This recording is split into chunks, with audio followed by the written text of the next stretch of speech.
They placed her on a table and they butchered the lady right in front. How do you butcher a human being that has kids, that has family, for 3 million naira? In case you are not, the Alhaji said, I want the breast, I want the eyes. Hey, Mrs. Francis. Hey, Mrs. Francis. Hello guys, your girl Mabel here. Thank you for stopping by. I'm happy that you tuned in and I am grateful that you're going to see this video. So I am one person that, I don't know, I am so scared every day when I hear things that happen, when I see things that happen. I'm so scared for my family, for myself, for my loved ones, and I can only just, believe in God and believe that God will always protect us. I mean, it's crazy the things that happen.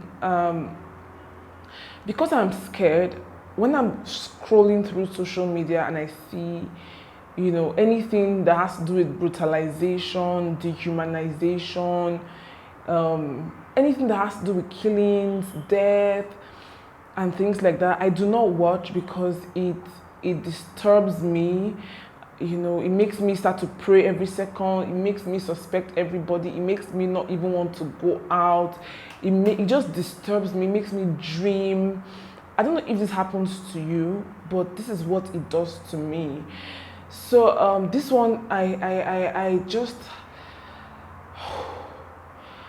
have to share with you, and I want you to share with your loved ones.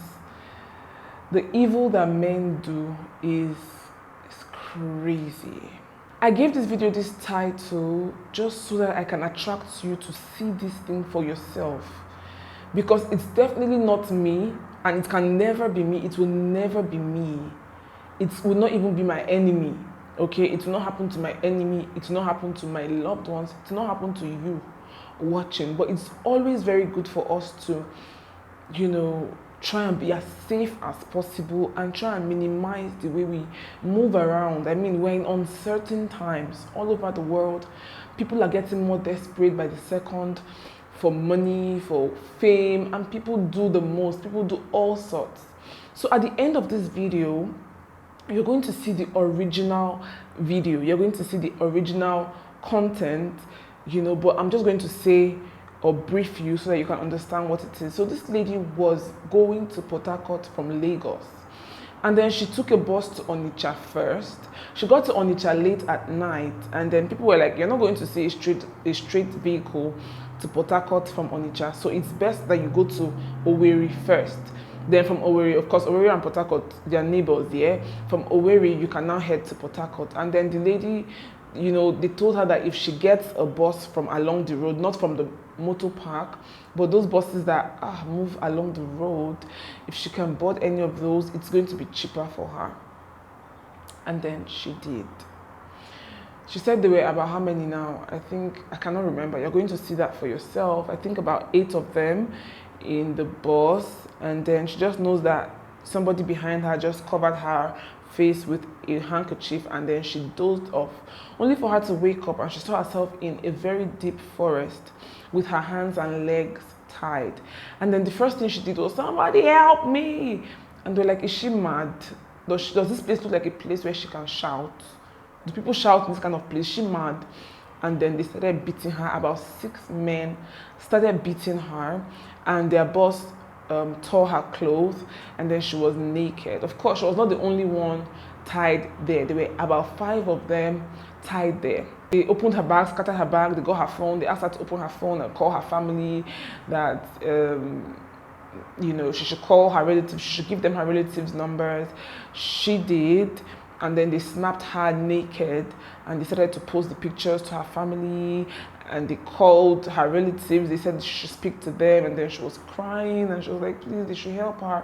So apparently they told everybody's family members to bring a certain amount, ransom, before they can release them. But along the line, they made a call to an Alhaji.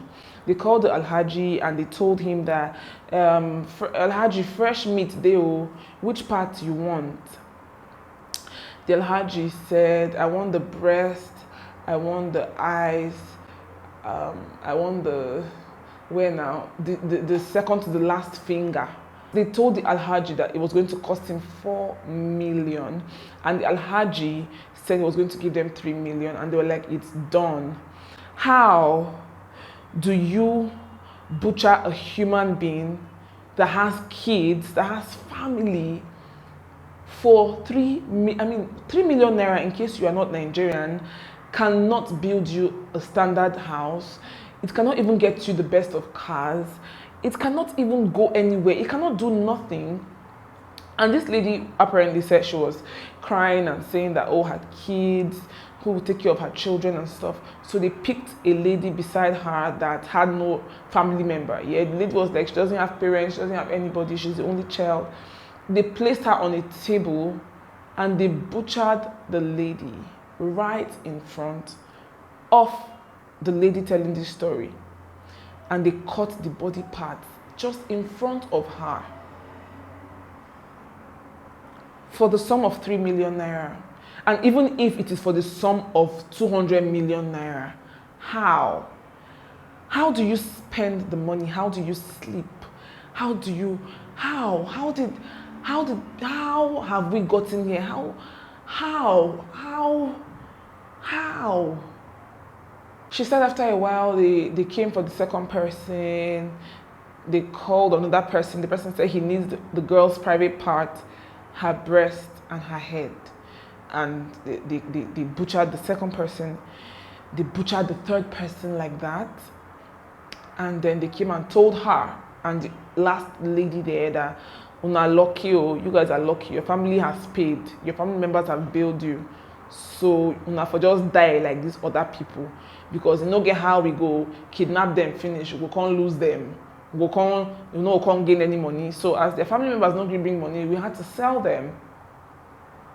And then they called someone like around 8 p.m. They were like, guy, show, come.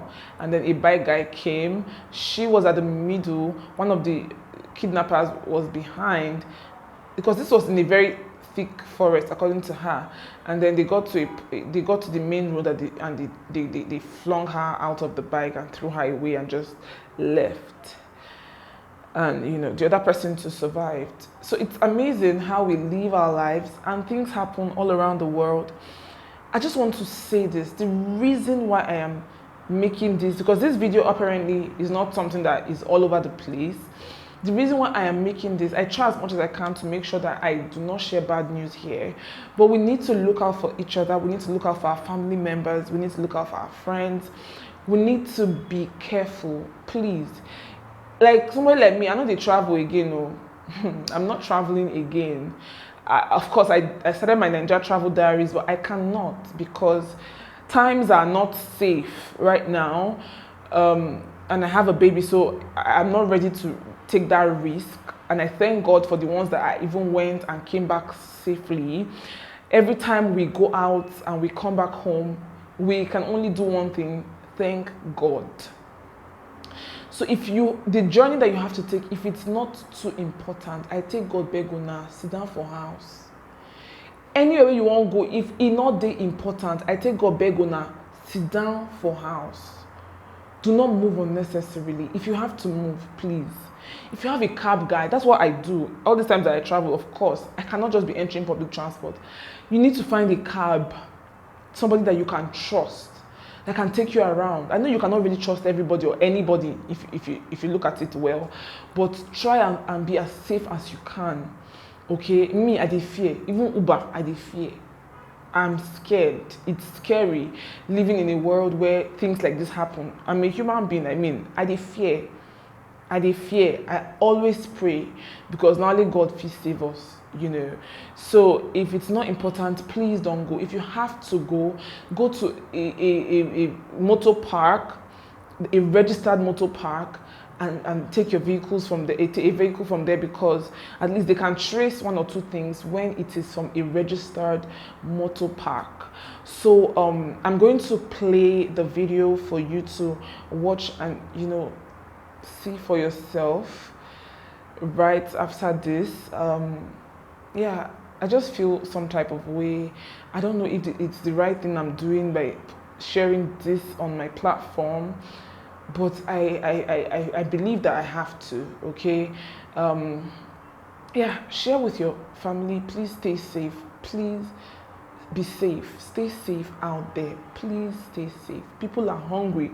People are thirsty. People do all sorts in the name of money. They just want to find money. So people are looking for who to destroy, kill. I mean, just stay safe. Yeah. Thumbs up and all of that. Subscribe, share. I'll wait for you in the comments. I'm going to see you. I'm so uncomfortable.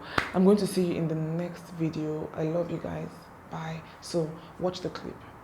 Saturday, I left to Onitsha. I took a bus from Mazamaza. So dropped at Onitsha. Then they said it's late. It's better for me to go to Owerri. I will see a Port Harcourt because I'm heading to Port Harcourt. So I said, okay, getting to Onitsha, I bought a bus going to Port Harcourt. They said I won't take, it's better I go to Owerri. Then I will see those ones running, not at the park, the ones along the road, that it will be easy for me. So yes, and cheap. So I took a bus to Owerri, as they said, 500. So I get to Owerri, control. I took a bus to Port Harcourt. So inside that vehicle I bought, the one going to Port Harcourt, we are 5 ladies that bought the bus. So, and 3 guys inside the bus. So the one we paid and the bus took off. So along the way, a guy, the one sitting behind me, brought out, I never knew what he was doing because the bus was moving. The journey was going smoothly. So all I noticed that he brought a hanky came, I saw a hand on my nose. I dozed off. So I don't know what happened. So woken up, I saw myself, my leg tied and my hand tied. I started shouting. So a guy came and said, are you mad? Why are you shouting? They don't shout here. Can't I see that the kind of place I am inside the forest? Why will I shout? Am I stupid? I said, somebody help, help. From shouting that help, he slapped me. Before you know it, 6 boys, 6 guys, they are the one that beat me to death. So after some minutes, I stopped crying because there's nothing I can do. When I saw them, hefty men beating me, I struggled, I tried all I could, but I gave up. I said, maybe that's the end of my life. So they came out, the one is like their boss, that one came out and tore my clothes. Naked me, totally naked. He said, it's like you are stupid. My bag, they started searching, they collect my phone, my ATM, ma'am, every down thing. So I started pleading with them. I said, please, I have children. You people should have mercy on me. What do you want? He said, the only thing that will save me is if I have people, I should start calling them. They said I should stand up. They helped me to stand. They snapped me. They covered my face. They snapped. They said, oh yeah, you can sit down. They pushed me on the floor. Then I started crying. I said, God, have mercy on my children. Who will I call? Where will I start? So yeah, I should open my phone because it's a fingerprint. I opened the phone. They said, oh yeah, show us all your relatives here. Are they in WhatsApp? I say, yes. They said, okay, start pointing at them. They want to send those pictures to them so that they will know that they are not playing. So they started posting the pictures. So that is when they started calling my people, one after the other, one after the other. So they said, oh yeah, talk. I started talking to them. I don't know where I am, in a big forest. So they said, what happened? They say, it's okay, give us the phone. They collect. They are the one that started talking to my relatives and all. I can't know how many they called because they collected on my ad. I don't have access to the phone again. So that is all the business I had with them. So after Sunday evening, Monday, they called, they say your people are trying to comply.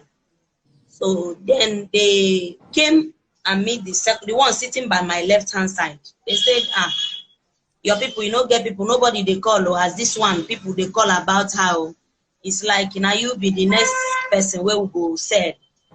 So that is when they pick up a phone, they dial the number. When they dial that number on loudspeaker, they said, Alaji, fresh meat today, I'll go take one. Which part you need? The Alaji say, breast. I need her second to the last finger. I need her eye. I need her ear. So he said, okay, then how much are you looking at? He said, Alaji, if you can give us 4 million, kill it, and send it. The Alaji started pricing. He said, let me give you people 3 million. It's okay. They said, done. They cut the phone. They carried the girl immediately. They had a very large, big table, but it's an iron table. So they took the girl. The girl started shouting, I don't have anybody. No mother, no father, I'm only child. They say, who only child help? Immediately they cut her head. They started piecing her. In my presence. So after some hours, they came back again. They took the second girl again. They cut her. They cut and find out the parts they need again. He explained that one say her private parts and breast and eye. That is the only thing you need. You want to use it that night. You have to carry the second girl again to kill in my presence. So we are remaining 3. Then Monday morning, being around that kind 7:40 something, they took the third girl again and killed. That one they said is only her head they need. We are remaining 2 left. So they came back around that kind of after 11. They say, you are lucky. Hey, they call children. Yeah, we send you message. Your people don't pay. You are going by today. I say, God, I thank the second girl, the same thing. Say 2 of una. Una go if una go, come up for this place. Make una go do Thanksgiving. Say na person will get person. Now you know say as they go. Shebi una see una people will follow una come here. And they not feel lose them now. They not feel lose money, lose them. Say they can't release them. If their people comply, I don't think they will be dead by now. But you people would have been like them. If no money, we are hustlers. We need money. So you people should go and thank God. So getting to around 5:30, it started raining. All the rain beat us inside that bush. So around that kind 7:38, they said, yeah, stand up, come here, find your clothes, because I was naked. It's only one clothes they left for me. So I have to put it on. They make a call immediately. Boy, show 3 times. A bike came. They brought me out. They put me at the middle. One sat at my back. Getting to a main road, they pushed me away. Then they drove off.